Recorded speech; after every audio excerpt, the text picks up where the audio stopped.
नमस्कार साथियों, मैं सुबीर आप सभी लोगों का अपने YouTube channel research before investing पे स्वागत करता हूं, अभिनंदन करता हूं। आज 18 जुलाई कुछ नए अपडेट्स हैं। नए अपडेट में मुख्य रूप से जो अपडेट है वो प्राइस प्रोटेक्शन फंड के बारे में है और एक दो मैसेजेस आए हुए हैं, उसको हम डिकोड करेंगे और उसको समझने की कोशिश करेंगे और उसके बाद फिर हम लोग प्राइस की चर्चा करेंगे कि प्राइस किस तरीके से बिहेव कर रहा है और मार्केट में क्या चल रहा है। तो विशेष रूप से हम लोगों को आज जो बात करनी है वो बात करनी है प्राइस प्रोटेक्शन फंड के बारे में। तो उसको थोड़ा समझने की कोशिश करते हैं क्योंकि वो इम्प्लीमेंट हो गया है और उसको ब्लॉकचेन पे भी देखने की कोशिश करेंगे हम लोग, बट इन डिटेल में बाद में देखूंगा, बट अभी आप लोगों को दिखाऊंगा कि क्या हो रहा है और इन चीज़ों को कवर करेंगे आज के सेशन में। और इससे पहले कि मैं वीडियो स्टार्ट करूं, आप लोगों को बता दूं कि इस चैनल के माध्यम से मैं ETF, ब्लॉकचेन टेक्नोलॉजी और क्रिप्टो करेंसी की जानकारी देता हूं। मेरे इस चैनल के माध्यम से कभी भी कोई फाइनेंशियल एडवाइस की घोषणा नहीं की जाती है और कभी भी आप निवेश करें तो अपने फाइनेंशियल एडवाइज़र के सहयोग से करें। चलिए चलते हैं, हम लोग देखते हैं कि कुछ अपडेट्स जो आए हुए हैं। एक अपडेट ये आया है जिसमें कि बताने की कोशिश की गई है कि एब्सोल्यूट डिफेंस मैट्रिक्स एक्टिवेटेड, ये एक्टिवेट हो चुका है। जो प्राइस प्रोटेक्शन फंड वाली बात थी ना, ये एक्टिवेट हो चुका है। और एक मैसेज है जिसको कि मैं कवर करूंगा जिसमें कि बताया गया है breaking through the fog ignoring the noise. So बहुत सारी अफवाहें फैल रही हैं मार्केट में, करते हैं लोग, कंपटीशन में भी लोग होते हैं जो कि करते हैं इन चीज़ों को। तो उसके लिए हम लोगों को सतर्क रहना है और ऑन चेन डेटा को देखकर ही हम लोगों को कुछ भी निर्णय लेने की आवश्यकता है या किसी की बातों को समझने से पहले उसको वेरीफाई ज़रूर करने की आवश्यकता है। तो इससे संबंधित एक दो मैसेजेस हैं, इसको हम डिकोड करेंगे। चलिए स्टार्ट करते हैं। पहले सबसे इम्पॉर्टेंट हम लोग इस चीज़ को समझते हैं कि जो प्राइस प्रोटेक्शन फंड जो था वो एक्टिवेटेड हो गया है, तो आधिकारिक रूप से संचालन में आ चुका है। इसको हम देखने की कोशिश करेंगे ब्लॉकचेन पर कि क्या होता है, दिख भी रहा है या नहीं दिख रहा है, डेटा में फंड आया या नहीं आया, ब्लॉकचेन पर देखेंगे हम लोग, क्योंकि वो स्मार्ट कॉन्ट्रैक्ट उसमें एड्रेस है, उस पर फंड आना चाहिए। ओरिजिन ने घोषणा की है कि LGNS प्राइस प्रोटेक्शन फंड का ऑन चेन संचालन शुरू कर दिया गया है। तो संचालन शुरू कर दिया तो इसका मतलब एक दो दिन से इसमें संचालन फंड्स आने शुरू हो चुके होंगे और इसका उद्देश्य LGNS इकोसिस्टम को दीर्घकालिक स्थिरता को समर्थन देना है। तो जो LGNS का प्राइस होगा उसको थोड़ा स्थिरता, स्टेबिलिटी देने के लिए कोशिश की जा रही है इस फंड के द्वारा। तो इसका उद्देश्य यही है जो हम लोगों को पहले भी पता है कि LGNS मार्केट को समर्थन देना, इकोसिस्टम की स्थिरता को बढ़ाना, मार्केट लिक्विडिटी को मजबूत करना, लॉन्ग टर्म कम्युनिटी कॉन्फिडेंस को बनाए रखने का उद्देश्य है। इसी उद्देश्य से इस फंड का निर्माण किया गया है। एक इम्पॉर्टेंट बात है कि ऑन चेन ट्रांसपेरेंसी है इसमें। ब्लॉकचेन पर सभी महत्वपूर्ण एड्रेस, जो भी एड्रेसेस हैं वो पब्लिक हैं ताकि कोई भी उसको देख सकते हैं। जो भी ब्लॉकचेन एक्सपर्ट्स होंगे वो इन चीज़ों को देख सकते हैं और ट्रांसपेरेंट है ये। और इसका उद्देश्य ये है कि प्राइस प्रोटेक्शन फंड के वॉलेट एड्रेस सार्वजनिक किए गए हैं। तो इसका जो वॉलेट एड्रेस है वो भी बिल्कुल पब्लिक है, तो हम सब लोग देख सकते हैं। इसमें एक जो मेन एड्रेसेस, कुछ एड्रेसेस दिए गए हैं जो कि ऑपरेशनल एड्रेसेस हैं। इसमें देखिए price protection fund main address तो ये है, उसके बाद पॉलीगॉन LGNS ऑपरेशनल एड्रेस है, ऑपरेशनल एड्रेस 2 है, अनुबिस का भी ऑपरेशनल एड्रेस है। तो ये ऑपरेशनल एड्रेस है जिससे कि काम होगा, बट जो मेन एड्रेस है उसके लास्ट में DE31 है। मैं एक बार कोशिश करूंगा अभी कि इस एड्रेस को देखते हैं कि इसमें फ़ंड आया भी है या नहीं आया है, बट इस मैसेज को कंप्लीट कर लेते हैं। इसका उद्देश्य क्या है, तो बार बार ये बताया गया है कि मार्केट लिक्विडिटी को बेहतर करना है, प्राइस को स्टेबिलिटी देना है, पॉलीगॉन और अनुबिस चेन दोनों नेटवर्क पर सहायता प्रदान करना है। और इम्पॉर्टेंट ये है कि फंड का संचालन अवेक डाओ गवर्नेंस के अंतर्गत होगा। तो जो भी डाओ गवर्नेंस, जो भी डिसेंट्रलाइज ऑटोनोमस ऑर्गेनाइजेशन या रैंक होल्डर जो डाओ के गवर्नेंस के लोग हैं वो लोग इसको मॉनिटर कर रहे हैं। और वो एक लोग नहीं है, पूरी कम्युनिटी, बहुत बड़ी कम्युनिटी है जिसमें कि लोग इसको मॉनिटर कर रहे हैं, क्योंकि उन्हीं के अप्रूवल से ये एक्टिवेट हुआ है। फंड के उपयोग की निगरानी भी डाओ प्रक्रिया के अनुसार की जाएगी। तो ये बिल्कुल ट्रांसपेरेंट है, इसमें कोई दिक्कत वाली बात नहीं है। और गतिविधियों को सार्वजनिक रूप से भी साझा करने की बात कही गई है ताकि ट्रांसपेरेंसी, पारदर्शिता बनी रहे।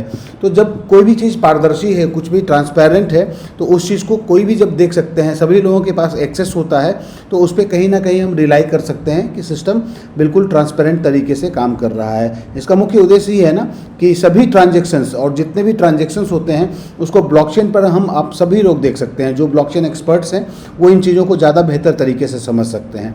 और जो भी गतिविधि होंगी, जो भी ट्रांजैक्शंस होंगी, उन सभी चीज़ों को आप देखेंगे और कम्युनिटी ऑन चेन डेटा के माध्यम से निगरानी भी कर सकती है। तो डाओ गवर्नेंस में जितने भी लोग हैं वो लोग इन चीज़ों को बिल्कुल प्रॉपर तरीके से मॉनिटर कर रहे हैं और उन चीज़ों पर ध्यान देकर काम कर रहे हैं, और इससे फ़ायदा तो यही होगा कि लॉन्ग टर्म विजन बन। इसके अगेंस्ट में बहुत सारे लोगों का बहुत सारे अलग अलग थॉट्स हो सकते हैं जिसमें कि हम लोग भी भ्रमित हो सकते हैं, बट एक्चुअली इसको ट्रांसपेरेंट इसलिए बनाया गया है कि लोगों का तो कहना है, बहुत सारे लोग अलग अलग दृष्टिकोण से देखते हैं इन चीज़ों को, बट ऑन चेन डेटा को देखने के लिए ही इसको ट्रांसपेरेंट बनाया गया है, ताकि हम आप सभी लोग देख सकते हैं उस डेटा को कि डेटा में ट्रांजैक्शन हो भी रहा है या नहीं हो रहा है, या उस एड्रेस पे जो कहा गया है कि हम लोगों को 1 करोड़ डाई का फंड क्रिएट करना है, तो वो फंड आ भी रहा है या नहीं आ रहा है, ये सिर्फ बातें हैं। तो इन चीज़ों को मैं देखने की कोशिश करता हूँ। एक बार मैं चलता हूँ इसको, ये जो मेन एड्रेस है इसको कॉपी करता हूँ और पॉलीगॉन के ब्लॉकचेन पर एक बार चल के देखते हैं। मैंने कोशिश किया था इसको देखने का, तो आप देख सकते हैं ये एड्रेस मैं कॉपी करता हूँ इस पर।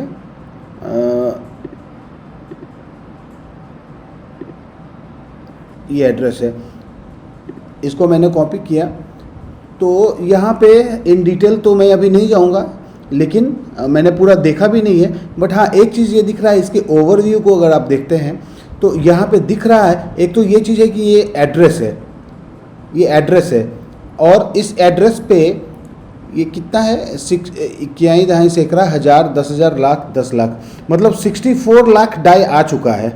एक बार देख लेते हैं, यहाँ देखिए क्या लिख रहा है, 65 लाख डाई, हाँ मतलब 64,98,000, थोड़ा डिफरेंस होता है प्राइस में, तो इसीलिए 64,98,401 इतने डाई आ चुके हैं। और इसके ट्रांजैक्शंस को भी हम ट्रैक कर सकते हैं, ये ट्रांजैक्शंस भी एग्जीक्यूट हो रहे हैं 2 दिन से, तो ये चीज़ें काम कर रही हैं, और जैसा इकोसिस्टम ने बताया है उस तरीके से ही ये काम चल रहा है, क्योंकि बहुत सारे जितने भी डाओ गवर्नेंस है वो तो देख ही रहे हैं, उन्हीं की निगरानी में ये सारी चीज़ें हो रही हैं। तो ये ठीक है, ये चीज़ें ठीक एग्जीक्यूट हो रही हैं।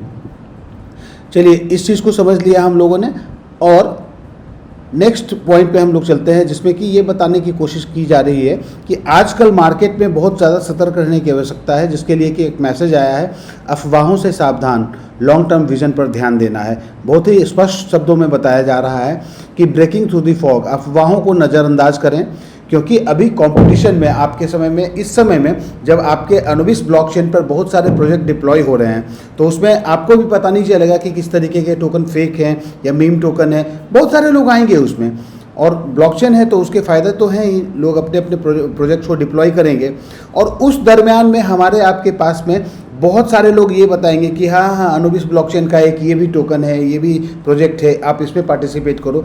तो अभी बहुत सारी चीज़ों को वेरीफाई करके ही आगे बढ़ें तो ज़्यादा अच्छा होगा, क्योंकि वो सब प्रोजेक्ट में भी जो ट्रांजैक्शंस हो रहे हैं, बेशक आप उस प्रोजेक्ट में नहीं हैं, लेकिन उसमें जो ट्रांजैक्शंस हो रहे हैं, उस ट्रांजैक्शन से जो रेवेन्यू जनरेट करेगा आपका अनुबिस ब्लॉकचेन, वो भी तो आप लोगों को ही मिलने वाला है, जो अभी इसके स्टेक होल्डर्स हैं। आने वाले समय में शायद NFT धारक को भी उसका बेनिफिट मिलने वाला है। तो इन चीज़ों को दूसरे प्रोजेक्ट्स में जाके और उसमें इन्वॉल्व होना, उससे बेहतर है कि आप स्टिक टू LGNS, क्योंकि बेस टोकन है आपका LGNS और आप पेरेंट हैं एक तरीके से, तो आपको फ़ायदा मिलना ही है। इसीलिए अफवाहों को नज़रअंदाज करें, आधिकारिक जानकारी पर भरोसा करें। ये बहुत इम्फेसाइज किया जा रहा है कि जो भी ऑफिशियल इन्फॉर्मेशंस आपके टीम के जो टॉप लीडर्स हैं, जो डाओ कम्युनिटी के लोग हैं, वो लोग भी अपने टीम को जूम के माध्यम से बहुत जानकारी दे रहे हैं। बहुत अच्छी कोशिश है उनकी, और मैं भी कोशिश करता हूँ जहाँ तक मेरी जानकारी मिल पाती है मैं डिकोड करूँ उस इन्फॉर्मेशन को और वेरीफाई करूँ और आप लोगों तक पहुँचाऊँ। ओरिजिन ने कम्युनिटी से अपील की है कि वो अफवाहों और फंड से प्रभावित होने के बजाय आधिकारिक जानकारी और ऑन चेन डेटा पर ध्यान दें। तो आधिकारिक जानकारी, जो भी जानकारी इन्फॉर्मेशन सब लोगों को मिल रही है, उनको हमें ऑन चेन देखने की आवश्यकता है। आप जब ब्लॉकचेन पर देखेंगे कि ट्रांजैक्शंस हो, जैसे अभी हम लोगों ने देखा कि हाँ ये फंड आ रहा है, 65 लाख के आसपास फंड आ चुका है, तो इन चीज़ों को जब आप देखेंगे तभी आपको वेरीफाई कर सकेंगे कि हाँ जो मार्केट में बातें हो रही हैं वो कितनी सत्यता उसमें है। संदेश क्या है? मुख्य संदेश कि इकोसिस्टम लगातार विकसित हो रहा है। आपका इकोसिस्टम सच में विकसित हो रहा है, डेवलप हो रहा है, मल्टी चेन इंटीग्रेशन पर कार्य जारी है और अभी ये प्रोसेस में है जिसमें कि मल्टी चेन इंटीग्रेशन पर कार्य हो रहा है। इंफ्रास्ट्रक्चर का विस्तार किया जा रहा है। कुछ लोग गलत जानकारी फैलाकर कम्युनिटी में भ्रम पैदा करने का प्रयास कर रहे हैं, तो ये भी स्वाभाविक है क्योंकि लोग तो कर सकते हैं कि लोगों के पास अधिकार है भाई, वो पॉजिटिव और नेगेटिव दोनों चीज़ों को बोल सकते हैं। अगर उनके समझ से कोई भी चीज़ गलत लगती है तो वो बोलेंगे, लेकिन हमें उसको वेरीफाई करने की आवश्यकता है। ऑन चेन डेटा देखिए, उसके बाद फिर वेरिफिकेशन कीजिए। अफवाहें क्यों फैलती हैं? तो जैसे जैसे इकोसिस्टम आगे बढ़ता है, विरोध और अफवाहें भी बढ़ सकती हैं। तो आप जैसे राइज करते हैं तो वहाँ पे विरोध भी बढ़ सकता है, अफवाहें भी बढ़ सकती हैं, क्योंकि ऐसा तो नहीं है ये इकोसिस्टम हर एक लोगों के लिए तो नहीं है ना। ये इकोसिस्टम तो उन्हीं लोगों के लिए है जो इसको समझ सकते हैं और इससे क्या बेनिफिट मिल सकता है लंबे समय में, जिसका आकलन करने की शक्ति होगी। बाकी तो लोग प्राइस कम हो गया जी, ये हो गया, तो बहुत सारे लोगों को तो वही चीज़ें दिखती है, तो उनके लिए ये बुरा भी हो सकता है। तो ऐसे लोग अफवाहें फैला सकते हैं। कुछ लोग गलत सूचना, गलत इन्फॉर्मेशन भी देते हैं और फट फैलाकर, मतलब डर फैलाकर कम्युनिटी का विश्वास कम करने की कोशिश करते हैं। यह परियोजना का अपना दृष्टिकोण है। ये जो इकोसिस्टम है ये ऐसा समझ रहा है, ये जो प्रोजेक्ट है, प्रोटोकॉल है, ये समझ रहा है कि ऐसी चीज़ें होती हैं और इन चीज़ों के लिए तैयार है आपका इकोसिस्टम, आपका प्रोजेक्ट तैयार है इन चीज़ों के लिए। आधिकारिक संदेश क्या है इनका? ओरिजिन कम्युनिटी से कहता है, जो हम लोग जितने भी लोग कम्युनिटी के लोग हैं उनसे कह रहा है ये प्रोटोकॉल कि रूमर्स के आधार पर निर्णय ना लें, कोई भी निर्णय लेने से पहले उसको वेरीफाई करें। ऑफिशियल अनाउंसमेंट को देखें, जो भी ऑफिशियल इन्फॉर्मेशंस मिलती हैं, चाहे वो आपके कम्युनिटी के डाउ जो मेंबर्स हैं उनके थ्रू मिलती हैं या फिर जो ऑफिशियल इनका हैंडल्स है अनुबिस का या सैल्यूट ओरिजिन का, वहाँ पे देखते हैं, या बहुत सारे इन्फॉर्मेशन के सोर्सेज हैं, लेकिन उन हर एक सोर्सेज पे आप आंख बंद करके विश्वास तो नहीं करेंगे ना। आप उसको देखेंगे, समझेंगे और वेरीफाई करेंगे, तब आप आकलन कर सकते हैं कि क्या हो रहा है। ऑन चेन डेटा की जांच करें। सबसे इम्पॉर्टेंट ये है कि ब्लॉकचेन पर जो डेटा है उसको ज़रूर देखना है और उसको आप देखेंगे तभी तो आप do your own research, DYOR कहते हैं उसको, तो अपना रिसर्च जरूर करें, अपनी बुद्धि बौद्धिक क्षमता का इस्तेमाल जरूर करना चाहिए। Code is the contract. Post में ब्लॉकचेन के सिद्धांत पर जोर दिया गया है। जो भी स्मार्ट कॉन्ट्रैक्ट निर्धारित नियमों के अनुसार कार्य करते हैं, तो जो आपका स्मार्ट कॉन्ट्रैक्ट है उसमें जो नियम लिख दिए गए हैं वो उसी के अनुसार काम करेगा। और आपके स्मार्ट कॉन्ट्रैक्ट्स अनुबिस पे भी जो स्मार्ट कॉन्ट्रैक्ट डिप्लॉय हो गए हैं वो सारे तो आपके 2 दिन पहले मैंने पोस्ट में डाला था ना कि सर्टिक ने और आर्मर्स ने उसको ऑडिट किया है, तो वहाँ पे हम रिलाई कर सकते हैं यदि किसी व्यक्ति विशेष पे नहीं रिलाई कर सकते हैं तो, क्योंकि उनके डेटा पे अवेलेबल है ये चीज़। ऑन चेन डेटा सार्वजनिक होती है। ब्लॉकचेन रिकॉर्ड्स को कोई बदल नहीं सकता और ब्लॉकचेन पे जो चीज़ें हैं उसके रिकॉर्ड को कैसे बदल सकते हैं, उसको तो बदल ही नहीं सकते हैं। तो ये सारा आपका चेन जो भी है ब्लॉकचेन पे, जो भी स्मार्ट कॉन्ट्रैक्ट्स हैं, जब वो वेरीफाइड होते हैं तो वो डेटा को चेंज करना उसके मतलब पॉसिबल नहीं है। तो उन चीज़ों को हम देखकर वेरीफाई कर लेते हैं। इसी कारण परियोजना पारदर्शिता पर जोर देती है। इसी कारण से ये जो आप लोगों को अभी देखा ना हम लोगों ने, उनको ट्रांसपेरेंट बनाया गया है, वो कॉन्ट्रैक्ट एड्रेस को ट्रांसपेरेंट बनाया गया है ताकि हम सब लोग उस पर देख सकें कि क्या चीज़ें हैं और उसको आगे समझ सकें। हम लोगों के लिए सुझाव ये दिया गया है कि आप शांत रहिए, स्थिर रहिए, शॉर्ट टर्म मार्केट नॉइज से बचिए। जो शॉर्ट टर्म में मार्केट का नॉइज होता है, उतार चढ़ाव होता है, उससे बचिए। इकोसिस्टम के लॉन्ग टर्म डेवलपमेंट पे ध्यान देना चाहिए। केवल आधिकारिक स्रोतों से जानकारी लेनी चाहिए। तो जो भी लोग आपकी कम्युनिटी के हैं वो आपके आधिकारिक स्रोत के रूप में जाने जा सकते हैं, क्योंकि वो डाउ अचीवर्स हैं, तो कहीं ना कहीं उनका तो इन्वॉल्वमेंट होता है इस तरीके की एक्टिविटी में, तो उनकी जानकारी जो मिलती है उसको हम लोगों को लेना चाहिए और ऑन चेन डेटा से वेरीफाई कर लेना चाहिए। विज़न हमारा लॉन्ग टर्म होना चाहिए। मल्टी चेन इंटीग्रेशन अभी जारी है, इंफ्रास्ट्रक्चर विकास हो रहा है और लॉन्ग टर्म सपोर्टर्स इकोसिस्टम में महत्वपूर्ण भाग हैं। तो ये इम्पॉर्टेंट दिया इन्फॉर्मेशन जो कि हम आप सभी लोगों को सतर्क रहने की बात कर रहा है, जिससे कि हम लोगों को सबसे ज़्यादा इम्फेसाइज कर रहा है कि आप ऑन चेन डेटा को देखें और जो भी भ्रम की स्थिति है उसको दूर करें उस डेटा को देखकर। तो ये दिख रहा है। आगे चलते हैं। आज यही मैसेज था इम्पॉर्टेंट। आगे चलते हैं। अब हम लोग बाज़ार की बातें करते हैं और आप लोगों से रिक्वेस्ट करता हूँ कि चैनल को सब्सक्राइब करके रखिए और चैनल के साथ बने रहिए। चलता हूँ मैं। सबसे पहले तो अब मुझे ज़्यादा कंफर्टेबल हो गया हूँ मैं। डेक्स टूल पे आप दोनों चीज़ें देख सकते हैं, पॉलीगॉन के डेटा को भी और अनुबिस के भी डेटा को। देखिए डेक्स टूल का ये प्लेटफॉर्म है जो मैंने ओपन कर रखा है अभी। यहाँ पे ये जो डेटा मैंने ओपन कर रखा है, ये डेटा है आपका अनुबिस ब्लॉकचेन का, जिसमें चार्ट है ये चार्ट पे दिख रहा है कि हाँ ये सपोर्ट की तरफ अग्रसर है। तो लग रहा है कि 2.72 को टच ना कर जाइए, क्योंकि इस वाले सपोर्ट को तो तोड़ दिया था ये, जो 2.85 का था, कल ही तोड़ा था। उसके बाद एक बाउंस बैक आया था, आप लोगों को दिख रहा होगा ये बाउंस बैक। मैं एक बार ये कोशिश करता हूँ ना, यहाँ पे एक अच्छा सर्ज आया था, लेकिन फिर से ये डाउन ट्रेंड की तरफ चल रहा है। एक बार यहाँ पे हम लोग देखने की कोशिश करते हैं कि अनुबिस ब्लॉकचेन पर वेल्स की एक्टिविटी क्या है। देखिए, वेल्स की एक्टिविटी से हम लोगों को ये पता चलता है कि हाई वैल्यू से ट्रांजैक्शन करने वाले क्या सोच रहे हैं। इंस्टीट्यूशनल इन्वेस्टर्स होते हैं वो लोग, और शॉर्ट कम वैल्यू वाले जो लोग होते हैं वो मूलतः रिटेल इन्वेस्टर्स होते हैं, जो कि फर्ड और उनको जानकारी थोड़ी कम होती है, लेकिन वो छोटे वैल्यू से इन्वेस्ट करते हैं। तो हमें ट्रैक करना चाहिए कि हमारे बड़े इंस्टीट्यूशनल इन्वेस्टर्स क्या कर रहे हैं।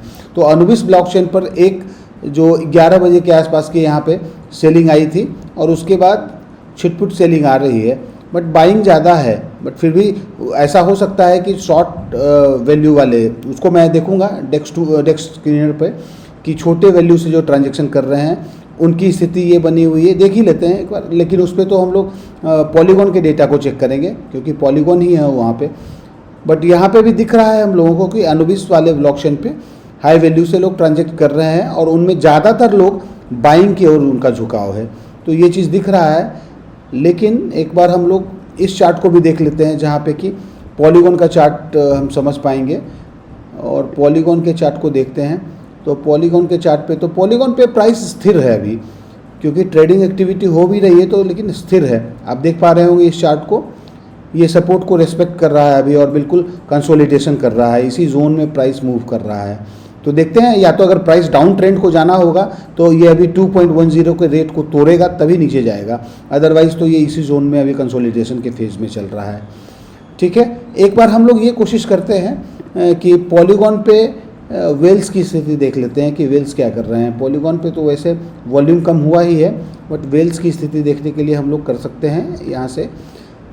हाँ, ये एक बार छोटे रिटेलर को भी, रिटेल इन्वेस्टर को भी देख लेते हैं, जिसमें कि $500 वाले ट्रांजैक्शन। तो देखिए, छोटे निवेशक हैं वो सेल कर रहे हैं, है ना। तो छोटे निवेशक जब सेल कर रहे हैं तो उनकी वॉल्यूम तो, प्राइस तो डाउन जाएगा ही जाएगा। बट टेंडेंसी देखने के लिए हम हाई वैल्यू के ट्रांजैक्शंस को ट्रैक करते हैं, जिसमें कि हाई वैल्यू ट्रांजैक्शन को देखो, ये फर्स्ट पेज है आपके सामने में, मतलब जो इंस्टीट्यूशनल इन्वेस्टर हैं वो अभी खरीदारी कर रहे हैं। तो ये ठीक है, या तो कुछ प्रॉफिट बुकिंग भी आती है लोगों की, आप देख पा रहे होंगे। पहली मतलब 1 घंटे पहले कोई सेलिंग आई थी, 2-3 सेलिंग आई थी, बट मोर और लेस ज़्यादातर लोग हाई वैल्यू से ही पार्टिसिपेट कर रहे हैं, जो कि बाइंग की ओर जा रहे हैं। तो इन चीज़ों को देखकर हम लोगों को अंदाज़ा ये लग रहा है कि अभी प्राइस कंसोलिडेशन फेज में है, ये बहुत ज़्यादा वॉलेटिलिटी नहीं है अभी प्राइस में, ये स्थिर है।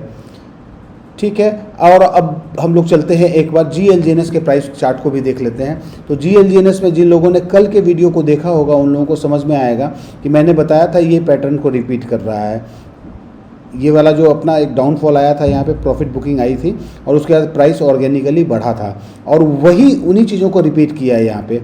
और उसके बाद फिर से एक ड्रॉ डाउन आया था, लेकिन अभी फिर से प्राइस सर्च कर रहा है। तो ये भी मुझे लग रहा है कि अगर कोई भी प्राइस एक्शन होना होगा इसको, तो 119 जो ये रेट है, यहाँ से लेकर, इस जोन से लेकर 1,19,000 से लेकर 1,29,000 के बीच में ये कंसोलिडेशन करेगा। और इस रेंज को अगर तोड़ता है, अगर ऊपर की तरफ तोड़ता है तो ये ऊपर बढ़ेगा, और नीचे तोड़ता है तो अगला सपोर्ट इसका 1,07,000 का है, जो कि जिस पे काम कर सकता है। हालांकि एक शॉर्ट टर्म में हम लोग इसको भी सपोर्ट मान सकते हैं, इस जोन को, क्योंकि यहाँ से प्राइस सर्ज हुआ है। तो अच्छे सपोर्ट्स बने हुए हैं। और GLGNS प्राइस के लिए आप समझ सकते हैं, जिन लोगों को ये लगता है कि प्राइस क्या है, तो प्राइस देखना है अगर आपको, तो GLGNS का देखिए ना, प्राइस 1,29,000 रुपये के आसपास ये हाई बनाया था अभी रिसेंट में, और 1,23,000 पे ट्रेड कर रहा है। तो यहाँ पे आप प्राइस देख सकते हैं। LGNS में आप यील्ड पे ज़्यादा फोकस कीजिए, LGNS में जो आपको यील्ड मिल रहा है उस पर ज़्यादा फोकस करने की आवश्यकता है। तो ये रहा। अब एक अच्छी बात क्या है कि मैं GLGNS में देख रहा हूँ कि पिछले 4-5 दिनों में 15,000 यूजर्स बढ़ गए हैं। आप देख रहे हैं होल्डर की संख्या 1,15,000 हो चुका है। इसका मतलब क्या है, लोगों का ट्रस्ट GLGNS पे बढ़ रहा है। और क्यों ना बढ़े, देखिए अभी जो लोग इन्वेस्ट नहीं करते हैं डायरेक्टली, जिनको जानकारी नहीं होती है, उनको फ़ायदा दे रहा है कहीं ना कहीं। LGNS में जो लोग पार्टिसिपेट कर रहे हैं उन लोगों को एयर ड्रॉप के रूप में मिल ही रहा है। तो लोगों को और वहाँ पे बर्निंग के मैकेनिज्म में भी जो भी डिडक्शंस होता है उससे सपोर्ट यहाँ की लिक्विडिटी में होती है। तो इसलिए GLGNS एक स्ट्रॉन्ग प्रोडक्ट बनकर निकला है, ये अच्छा कॉइन है। चलिए, ये रहा हम लोगों का आज प्राइस का विश्लेषण। और अब हम लोग चलते हैं एक बार मार्केट देख लेते हैं कि मार्केट की स्थिति क्या है। तो मार्केट की स्थिति कल से ज़्यादा बेहतर है। कल ये थोड़ा कम हो गया था, 2.17 के आसपास चला गया था और 1.25% का सर्ज मार्केट कैप में हुआ है, क्रिप्टो के मार्केट कैप में। और इस पर फियर एंड ग्रीड वाला जो इंडेक्स है, इसमें भी नंबर थोड़ा मतलब अच्छा हुआ है। मतलब अब उम्मीद किया जा सकता है कि न्यूट्रल हो जाएगा। हालांकि प्राइस बहुत ज़्यादा बिटकॉइन का इंक्रीज़ नहीं हुआ है। बिटकॉइन का प्राइस 64,000 के आसपास ही चल रहा है, ट्रेड कर रहा है। और 64,000 वाला प्राइस का जो अपना रिसेंट हाई बना था उसको अगर ब्रेक करता है तब ये अच्छा मूवमेंट आ जा सकता है। इथेरियम भी ठीक है, पॉजिटिव है।